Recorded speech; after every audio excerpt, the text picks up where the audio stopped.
David Levin, and this is Pop Goes the Culture, the untold TV stories you wouldn't have known from the stars who were there.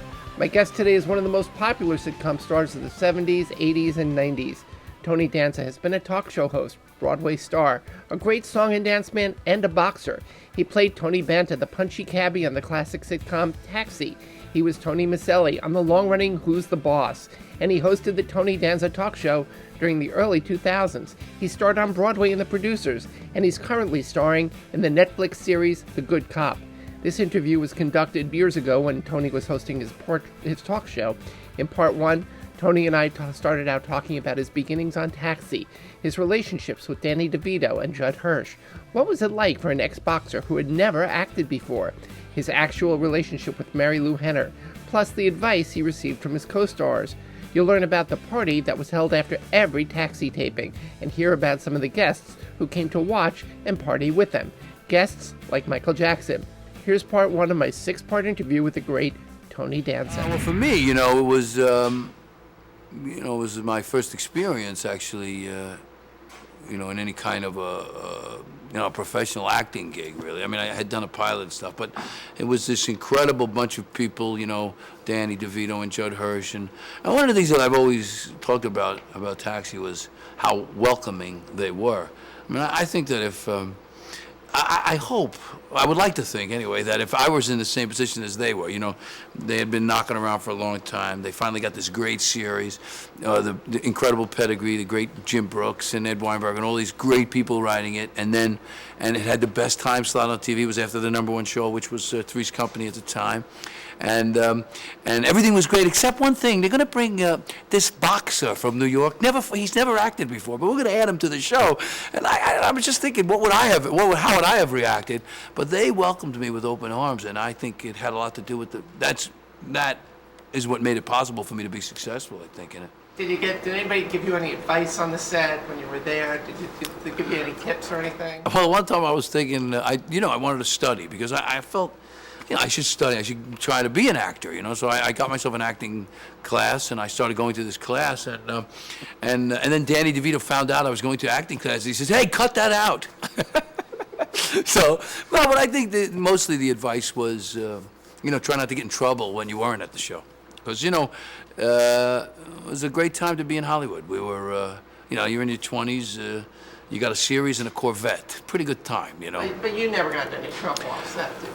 No, not me. No, I think, youth, perfidy, thy name is youth. It just, you can't help yourself. But I didn't get in any terrible problems. Of course, there were some, but you've read about them in the papers, so. Yes. What about on the set? I mean, was there any tomfoolery, pranks behind the scenes? Anybody ever get you? Did you get other people? Well, it was a constant, remember, we were, like I said, we were young, and we were really happy because the show was so successful. It was also, not only was it a rating success at first, but it was also a huge critical success. And there's nothing like being on something that, every day people tell you you're on the best show on TV. I mean, it's an incredible thing to feel and to be part of. But it was a lot of fun. I mean, that's what made the show so much fun. I mean, it was a real family. It was, we had one of the things that we were famous for on Taxi is that we had a party after every show on Friday night. They had this big room upstairs, and we would convert it. And Marilu sometimes would actually decorate and really go out of her way to make it special. And we would all chip in. It wasn't something that the show did. It was the actors. We'd chip in and invite people from the show. And, one of the things Taxi was, too, was a place to go. There were a lot of people who used to come to the show, other actors. Michael Jackson used to come and watch the show. And so we would invite people to the parties, and then we'd have this incredible party, stay there late into the night, and everybody at Paramount, the guards would be like, when are they going to leave, But it was just a wonderful time to... what a way to get, into Hollywood. I mean, a lot of people get breaks in Hollywood, and I was one of them. And the reason they get breaks is because economically they're a lot cheaper. But I don't think a lot of people get that kind of a break. Such a great show. Did you realize how special it was at the time, or did you take other experiences for you? Well, right away, as soon as it went on, it garnered such acclaim. But I don't know. It's funny. The second show of the run was One Punch Banta. we did. We had 7 people in the cast, and what they did was they'd write a gang show every once in a while where everyone was involved, and those were always the most fun. But they would, each person would have a number of episodes about their character that year, and the second show was about my character. So I was really kind of, taken aback by that. And then it was about me getting a chance to fight a major contender because I knocked down a champion.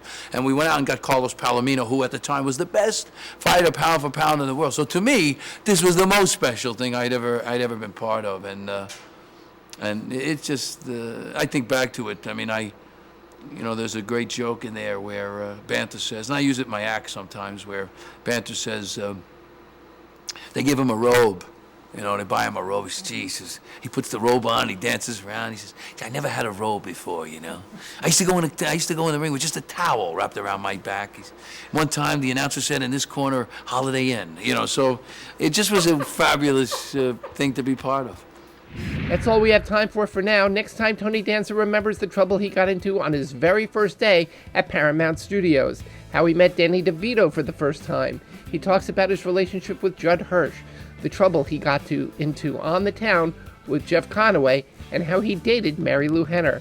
And of course, the enigma that was Andy Kaufman, and dealing with Andy as Tony Clifton. Till then, don't forget to subscribe. And for today, what was your favorite episode of Taxi? I'm David Levin. See you then. Thanks for watching. Hey, if you're already a subscriber and you don't want to miss an episode, tap the bell icon. We'll let you know exactly when we're showing new episodes of Pop Goes the Culture, Ask Them Yourself, and The Boomer Tube.